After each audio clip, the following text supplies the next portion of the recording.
안녕하세요, 알제트입니다. 요즘 고교 학점제와 수능 개편 등으로 변화의 직격탄을 맞은 초등학교 자녀를 두신 부모님들 걱정이 이만저만이 아니실 텐데요. 또 그만큼 영어 학습법에 대한 관심이 커졌을 테고요. 그래서인지 많은 분들께서 이렇게 정말 많이 초등학교 독해책과 문법책을 추천해 달라고 부탁하셨는데요. 일단 감사부터 드리고요. 초등학교 문법책은 여기 중학교 문법책을 소개하면서 살짝 초등학교 문법책도 소개해 드렸거든요. 문법이 쓰기다 원투가 영문법을 시작하기에 정말 무난한 책이고요. 그 다음이 EBS 기초 영문법 원투고요. 이 책부터는 아주 문법적인 용어와 개념이 시작된다는 점에서 약간 더 어려울 수 있고요. 대신 지레 겁먹지 마시고요. 그 다음이 마이 그래머 코치 기초편 순으로 소개를 해 드렸죠. 아니면 초등 고학년의 경우 문법 기초가 어느 정도 쌓여 있다면 3800제 중1편 또는 그래머 인사이드 레벨 1으로 바로 시작해도 그다지 큰 무리는 없을 겁니다. 레벨 1이 그렇게 설명이나 이해가 어려운 책은 아니거든요. 그럼 초등학교 독해책은 어떻게 무슨 책으로 하느냐? 그쵸, 그게 문제죠.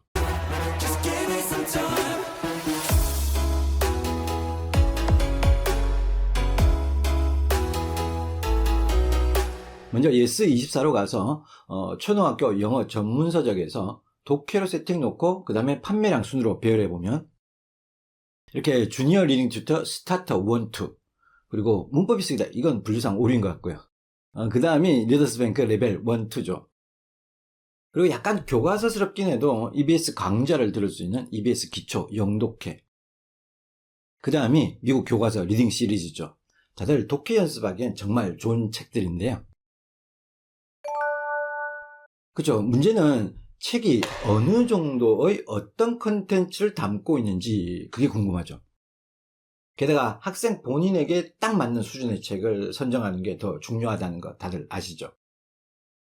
당연히 판매량 순 상위의 책들은 학습에 나쁜 경우가 제 경험으로는 전혀 없었고요.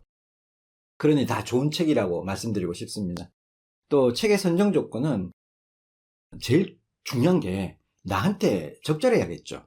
그래서 내가 직접 고르는 게 정말 좋고요. 본인 생각하기에 약간 어려워 보이지만 그래도 해볼 만한 책, 그 책이 가장 좋은 책이겠죠. 여기 영상에서 중학교 교재 로드맵을 표와 함께 올려드렸는데요. 나중에 참고하시면 됩니다. 그럼 초등 독해 교재를 선택할 때 주의점은요. 첫째, 마음보다 실력이 우선시돼야 하는데요. 무슨 말이냐면요. 책을 이해하고 암기해서 내 것으로 만들 수 있다면 지금보다 수준이 더 높은 책, 그러니까 할 수 있는 데까지 앞서가는 선행을 해도 되겠지만 만약 실력에 맞지도 않는데 내게 너무 벅찬 책이다라면 금방 질릴 뿐더러 학습에 대한 공포감마저 심어줄 수 있죠. 그래서 독해 교재 선택만큼이나 언제나 슬로우 앤 스테디, 거북이 정신으로 느리지만 꾸준히 독해력을 올려보겠다는 정신이 중요합니다.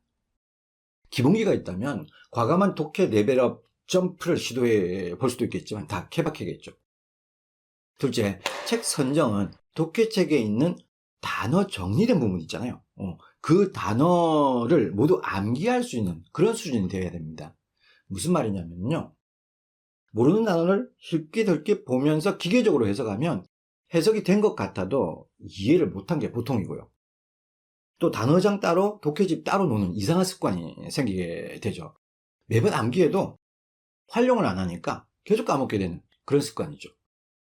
그래서 독해책에 정리되어 있는 단어는 다 암기하고 그 다음 유닛으로 넘어갈 수 있는 그런 독해책이 필요한 겁니다. 그런 조건을 전제로 두면 대다수의 초등학생들은 책 수준을 낮추고 싶어 하죠. 중요한 건 독해책 진도보다 어휘력 향상과 그리고 궁극적으로는 독해력 향상이라는 거 잊지 마시기 바랍니다. 첫째, 남이 해석해 주는 걸 듣지 말고 학생 본인이 직접 해석을 해야 합니다. 엄마 표현 경우 답답하니까 해석을 도와주는 경우도 많은데요. 아니요. 메타인지 다들 아시죠? 학생 자신이 아는지 모르는지 알아야 모르는 부분을 알고 또 그걸 채우기 위한 방법을 찾아서 더 높은 수준으로 올라갈 수 있겠죠. 즉 가르치는 입장이라면 학생이 직접 해석하는 걸 보고 들어야 합니다. 넷째, 창작 독해가 되지 않도록 조심해야 되는데요. 그냥 대충대충 대강대강 독해하는 습관을 들이다 보면 고등학교 올라가서 낭패를 보거든요. 그러니 정확한 해석을 하도록 하고 해석이 잘 안 되면 그 이유를 알아내야 하죠. 주어와 동사를 제대로 못 찾았다든지 아니면 단어 뜻이 다르게 쓰였는데 몰랐다든지 특정 문장의 내용을 해석을 했지만 전혀 이해가 안 됐다든지 즉 완벽한 의미 파악과 구문 파악을 하는 그런 연습을 해야 하죠. 다섯째, 독해집에 나오는 문제풀이는 소홀히 여겨서는 안 됩니다. 해석과 단어 암기에만 의존하다 보니까 막상 지문을 다 이해한 것 같아도 문제를 풀다 보면 뭔가 잘못된 걸 깨닫게 되고 또 글을 잘못 이해했거나 글의 방향을 잘못 잡는 경우도 있다는 걸 깨닫게 되죠.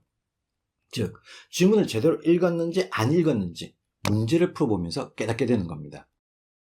많이 틀린다면 문제 푸는 기술도 중요하겠지만 풀이 기법보다는 독해력 향상에 초점을 맞춰서 공부하는 게 좋겠죠. 왜냐하면 아직 시간이 많잖아요. 초등학생이니까.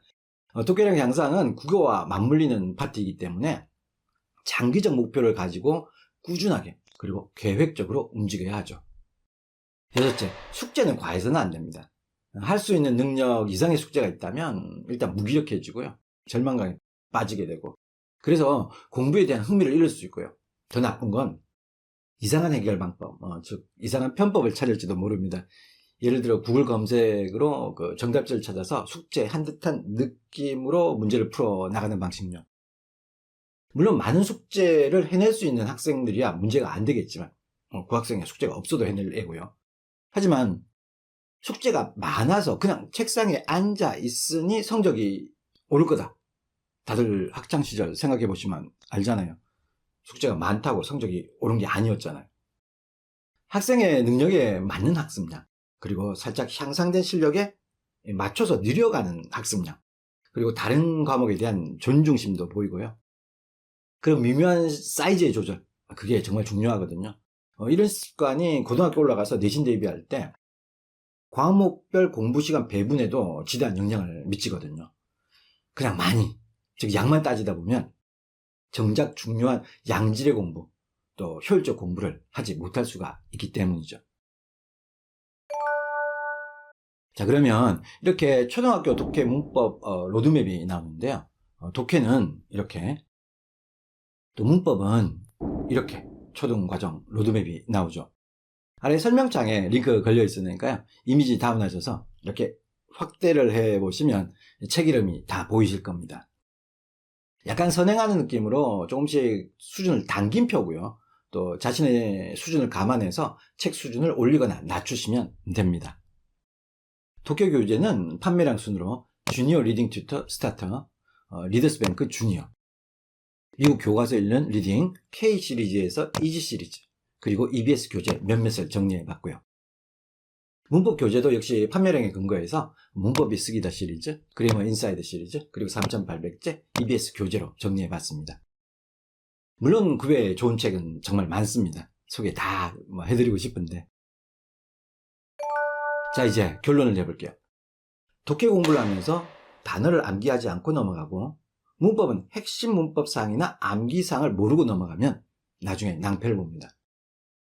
나중 되면 왜 성적이 안 오르는지 고민하거나 아니면 그때 좀 할 걸 이라는 후회만 남게 되죠. 학원이든 홍공이든 진도만 빼서는 아까 말씀드린 늦어진 상황이 될 수 있습니다. 나중 돼서 철이 들어서 정말 공부하고 싶은 시점이 올 수 있거든요. 하지만 해온 자와 해오지 않은 자의 극심한 차이를 열정만으로 커버칠 수 없다는 걸 깨닫게 되죠. 초등영어, 방향과 방법과 깊이 제대로여야 합니다. 가장 기본이 되는 사항은 반드시 짚어보고 암기할 건 암기하고 이해할 건 이해하고 넘어가야 합니다. 모르면 다시 돌아와야 하고 반복해야 되며 꾸준해야 합니다. 시간이 흘러 나중에 후회로 가득한 미래보다 오늘의 열심과 내일의 다짐이 더 중요하죠. 여러분들은 지금 미래에서 후회할 시점에서 바라보면 지금 이 순간이 가장 빠른 변화를 가할 수 있는 시작 지점, 즉 모든 것을 바꿀 수 있는 결정적 시점, 바로 지금에 서 있는 겁니다.